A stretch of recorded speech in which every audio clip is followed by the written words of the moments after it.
There is an explanation for a lot of things that most people have never been given.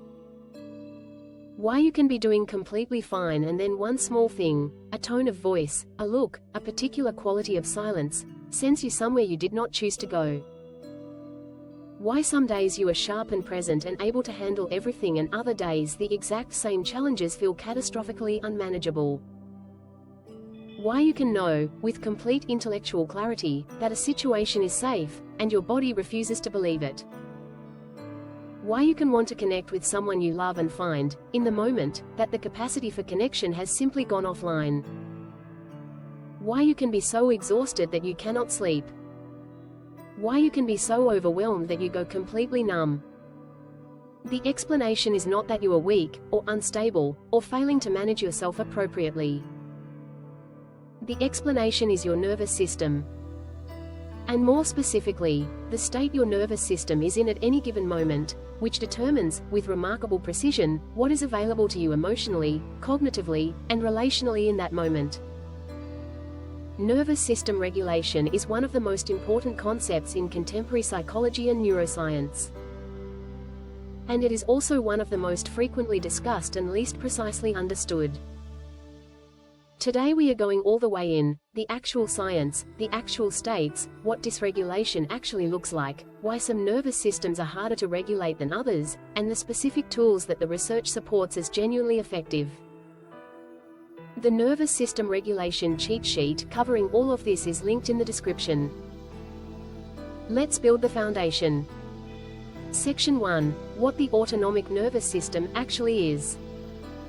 The autonomic nervous system, the ANS, is the branch of the nervous system responsible for regulating the body's internal environment, heart rate, breathing, digestion, blood pressure, immune function, hormonal release, and the body's responses to threat and safety.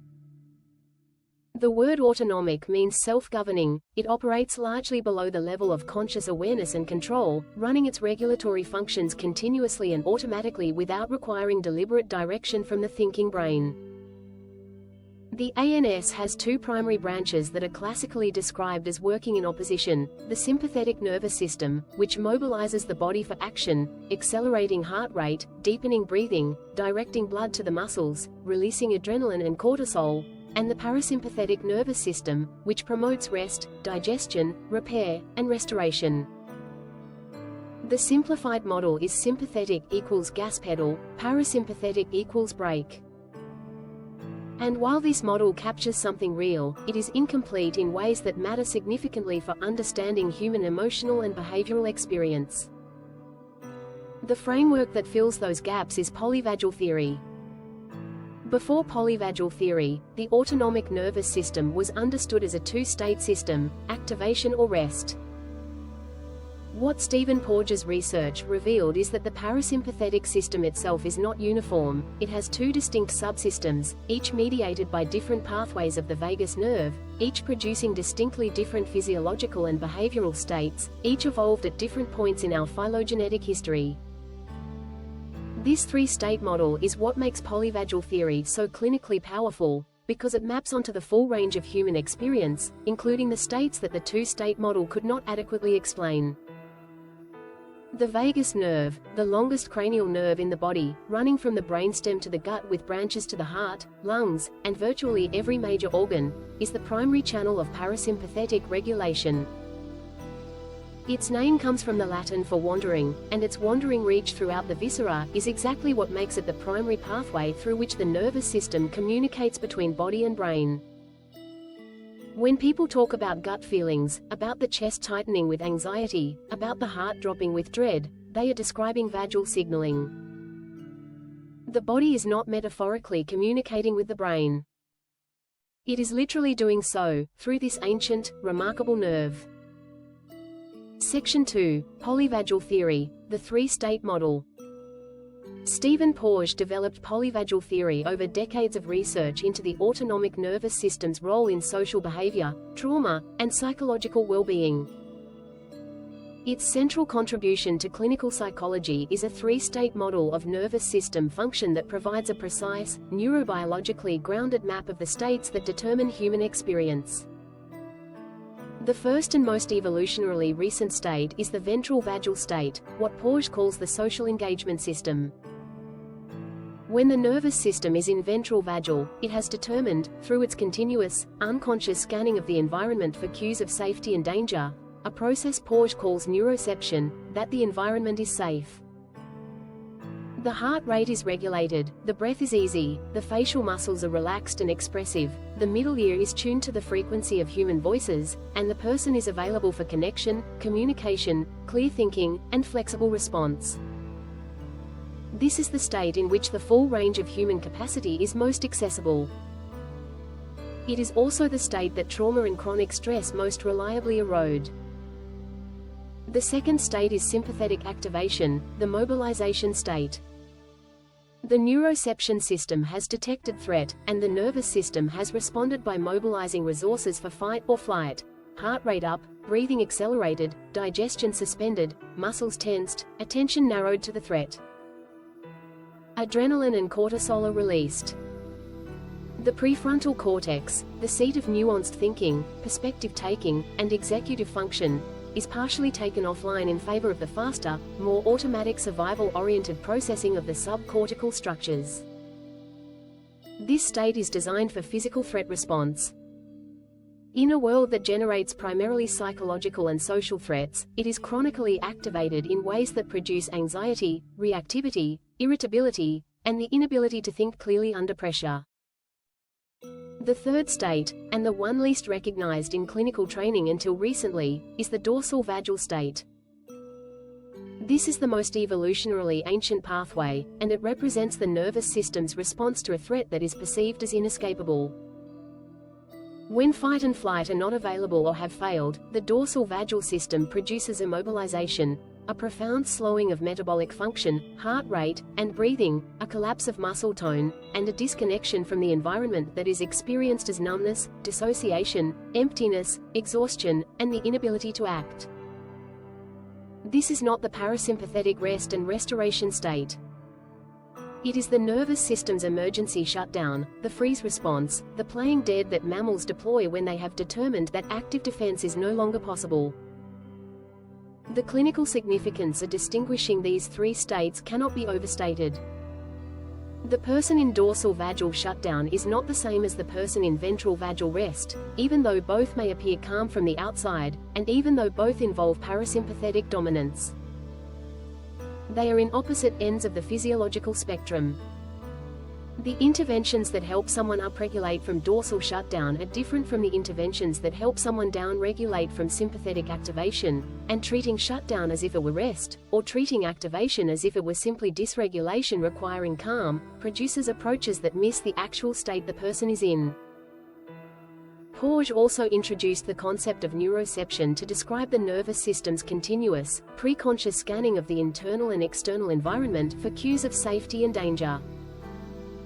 Neuroception is not perception, it does not require conscious awareness.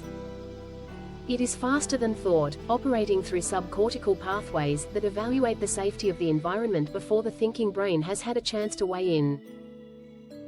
This is why someone can have a panic response in a situation that they consciously know is safe. Their neuroception has detected something, a tone of voice, a postural cue, a facial expression, a visceral sensation, that registers as danger below the level of conscious awareness. The body responds to the neuroception, not to the conscious appraisal. Section 3. What dysregulation actually looks like. Nervous system dysregulation is a term that gets used frequently in wellness discourse and defined rarely with the precision that makes it clinically useful. Dysregulation simply means that the nervous system is in a state that is either not appropriate to the current environment or that it cannot exit without assistance. It is the mismatch between the state the nervous system is in and the state the present moment actually calls for.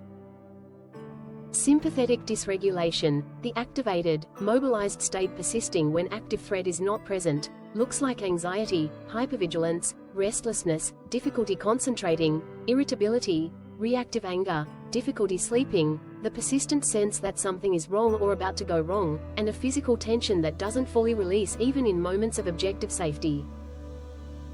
The person in chronic sympathetic dysregulation is running on the stress response's fuel, cortisol and adrenaline, in amounts and for durations that the body was not designed to sustain. The physical consequences: immune dysregulation, cardiovascular strain, gastrointestinal disruption, inflammatory processes, are the downstream effects of a system designed for acute activation being held in that activation chronically. Dorsal vagal dysregulation, the shutdown state persisting beyond its acute protective function, looks profoundly different and is frequently not recognized as dysregulation at all. It presents as numbness, emotional flatness, fatigue that sleep does not restore, difficulty feeling pleasure or motivation, a sense of disconnection from the body and from other people, the inability to act on things that matter, and a quality of absence, of not quite being fully present in one's own life, that is often interpreted as laziness, depression, or lack of character, rather than as the nervous system's emergency response to overwhelm. Both states involve a loss of access to the ventral vagal social engagement system, and therefore a loss of access to the full range of human cognitive, emotional, and relational capacity that ventral vagal supports. The person in sympathetic activation is not available for the nuanced, flexible, connected thinking that ventral vagal enables. Neither is the person in dorsal shutdown. They are just unavailable in very different ways that call for very different responses. The window of tolerance, a framework developed by Daniel Siegel that integrates naturally with polyvagal theory, describes the zone of autonomic arousal within which a person can function, feel, and process effectively. Above the window is the sympathetic hyperarousal zone, below is the dorsal vagal hypoarousal zone, and inside the window is the ventral vagal territory of optimal functioning. Understanding which side of the window a person is on, and what specific interventions move them back towards center, is one of the most practically useful clinical frameworks available. Section 4. Why some nervous systems are harder to regulate. Nervous system regulation capacity is not uniformly distributed across people, and understanding why some nervous systems are significantly more reactive, more easily dysregulated, and harder to bring back to baseline is essential for removing the shame that surrounds dysregulation and replacing it with the accurate understanding that leads to effective support. Early experience is the most significant determinant. The nervous system's regulatory capacity is not fixed at birth. It develops through the process of co-regulation with caregivers in the earliest years of life. The infant is born without the ability to regulate its own nervous system. It depends entirely on the regulated nervous system of a caregiver to co-regulate it, to provide the soothing, attunement, and predictable responsive presence that gradually teaches the developing nervous system what regulation feels like and how to return to it.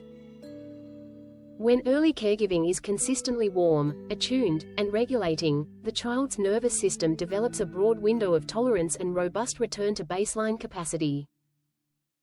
When early caregiving is inconsistent, frightening, absent, or itself chronically dysregulated, the child's nervous system develops narrower, more sensitized regulatory capacity, a narrower window, a lower threshold for activation, and less reliable return to baseline.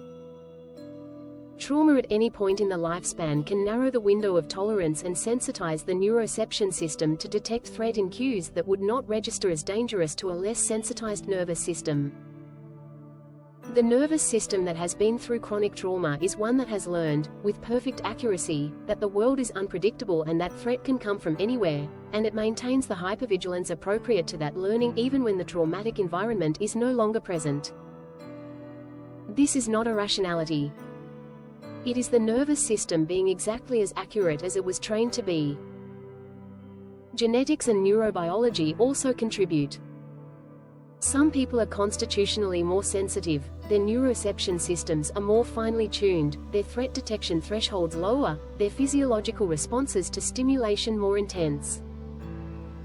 This is not pathology. It is variation. The research on sensory processing sensitivity, affecting an estimated 15 to 20% of the population, demonstrates that highly sensitive nervous systems have both greater reactivity to negative stimuli and greater responsiveness to positive ones. The capacity for depth of processing, empathy, and nuanced environmental awareness that comes with high sensitivity is inseparable from the increased vulnerability to overwhelm. Section 5. The conditions that dysregulate us most. Understanding what most reliably dysregulates the nervous system is practically essential, both for the person who wants to understand their own patterns and for the clinician who wants to help a client build regulatory capacity rather than simply manage after dysregulation has occurred. Chronic stress is the most pervasive dysregulator in contemporary life. The sustained activation of the stress response, through work pressure, financial insecurity, relational difficulty, caregiving demands, social threat, or any combination of the above, maintains the sympathetic nervous system in a state of activation that gradually erodes the window of tolerance, depletes regulatory resources, and reduces return to baseline capacity. Chronic stress does not produce dramatic acute dysregulation. It produces the gradual narrowing of the window until small things that would previously have been manageable produce large dysregulated responses. Sleep deprivation is one of the most direct and most underestimated dysregulators available. The nervous system's regulatory capacity depends on adequate sleep, specifically on the sleep stages in which the brain consolidates learning, processes emotional experience, and restores the neurochemical balance that supports regulation. A single night of poor sleep measurably increases amygdala reactivity and reduces prefrontal regulatory capacity. Chronic sleep deprivation produces a nervous system that is structurally less capable of regulation, not because the person is less resilient, but because the physiological substrate of resilience has been depleted. Relational threat, real or perceived disconnection, conflict, criticism, rejection, or abandonment, is processed by the nervous system as survival-level danger. Human beings are a profoundly social species whose nervous systems were wired in an environment where relational exclusion was literally life-threatening. Social threats activate the same neural threat pathways as physical threats. This is why interpersonal conflict produces the same physiological profile as physical danger, because the nervous system, in its ancient logic, does not reliably distinguish between them. Sensory overload, too much stimulation for too long without adequate recovery, dysregulates nervous systems, and is so most dramatically in people with high sensory processing sensitivity, trauma histories, ADHD, autism, or any other profile that reduces the nervous system's tolerance for sustained high-intensity input. The open-plan office, the crowded social event, the persistent noise environment, these are not trivial complaints. They are legitimate regulatory demands on a system with limited capacity. Section 6. Tools that actually work. Evidence-based regulation. Nervous system regulation tools are not equivalent. Some work at the physiological level and produce reliable, rapid shifts in nervous system state. Others work at the cognitive level and are most effective when the nervous system has enough regulation to support cognitive engagement. And the most important variable is matching the tool to the state, because the intervention appropriate for sympathetic hyperarousal is different from the one appropriate for dorsal hypoarousal, and applying the wrong tool to the wrong state produces ineffective results that people then blame on themselves. For sympathetic dysregulation, the activated, flooded state, the first priority is down-regulating the physiological arousal before anything cognitive is attempted. Extended exhale breathing is one of the most reliable and most rapid physiological regulation tools available. The exhale activates the parasympathetic nervous system through vagal stimulation. Specifically, extending the exhale to twice the length of the inhale triggers the baroreceptors in the chest that signal the brainstem to slow the heart rate. This is not relaxation through willpower. This is using the breath to directly activate the vagal brake on cardiac acceleration. Physiological size, the double inhale followed by a long exhale, produce particularly rapid reductions in physiological arousal and have specific research support for this mechanism. Cold water exposure, splashing cold water on the face or immersing the face in cold water, activates the dive reflex, a mammalian survival response that produces rapid slowing of heart rate and reduction of physiological arousal through vagal activation. This is a legitimate clinical tool used in DBT under the name temperature, and it works rapidly and reliably for acute sympathetic dysregulation. For dorsal vagal hypoarousal, the collapsed, numb, shut-down state, the priority is gentle upregulation rather than further calming. The interventions that work for sympathetic activation will worsen dorsal shutdown by reducing an already insufficient arousal level.